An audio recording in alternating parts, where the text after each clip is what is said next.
Qu'est-ce que le pouvoir créateur?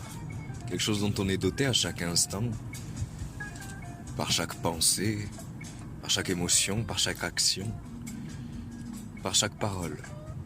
C'est ce pouvoir divin qui nous constitue, le verbe, qui nous permet d'exprimer quelque part ce que l'on est à l'intérieur vers l'extérieur.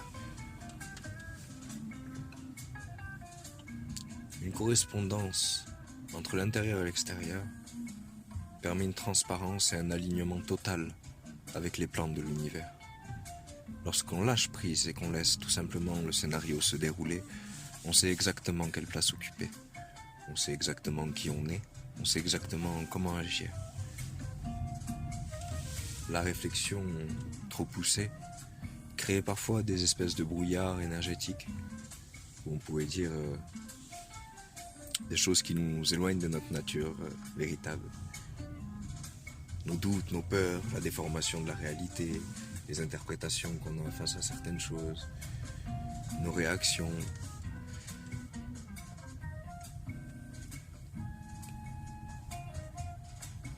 Pour revenir quelque part à cette fréquence naturelle qui est la nôtre, notre vibration, notre note de musique, notre essence.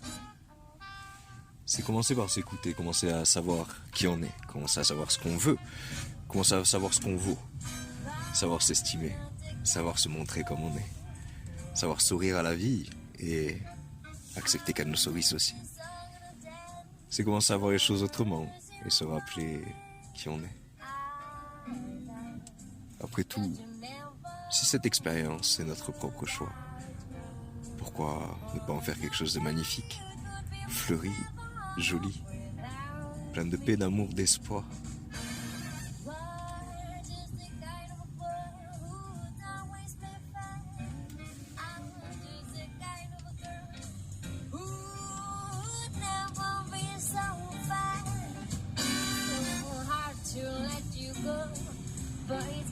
Simplement se retrouver, être en paix avec soi-même et commencer par communiquer avec soi. Avant de vouloir établir une communication harmonieuse avec d'autres, qu'est-ce que je ressens là, à ce moment-là?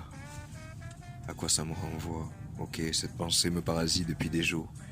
Vais-je continuer à l'enterrer, l'esquiver, ou vais-je lui faire face au bout d'un moment? À un moment donné, c'est de savoir regarder la réalité telle qu'elle est et l'accepter. Ok, c'est pas comme je voulais. Ok, j'ai peut-être des regrets, mais je suis prêt à continuer d'avancer.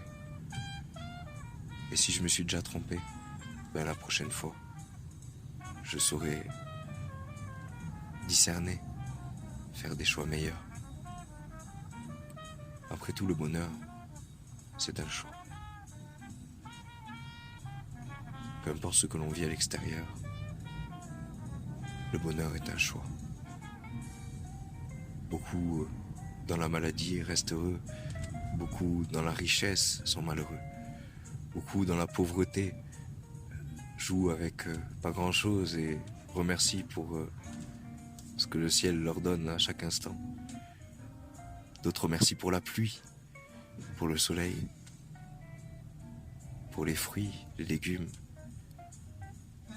Et d'autres sont blasés, déçus alors qu'ils ont plusieurs voitures, maisons. Alors oui, le bonheur est un choix. Et il commence par soi. Suis-je honnête envers moi-même? Est-ce que je fais les choses par amour, par choix, ou pour faire plaisir, par contrainte, par difficulté, en me disant que je n'ai pas le choix? Quelque part, c'est me voiler la face. Mais pour retirer ce voile, qui gêne et qui nous empêche d'y voir clair, c'est de se dire, ok, la réalité, elle est telle qu'elle est. Je sors de mes illusions, je sors de ce que j'ai déformé, de mes croyances erronées. Je regarde la vie telle qu'elle est, et à chaque instant, je prends ce qu'elle a à m'apporter. Je choisis de la voir autrement. Et je donne la possibilité que tout soit possible. Alors je finis par m'aligner et regarder la vie comme elle est. Lui sourire, la laisser me sourire et me laisser surprendre comme un enfant qui découvre. Sortir de mes idées préconçues, de mes limites auto-imposées. Et regarder la vie, encore une fois, telle qu'elle est.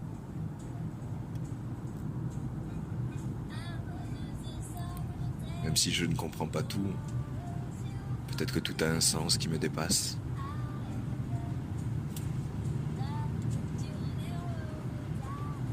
La vie est une expérience à vivre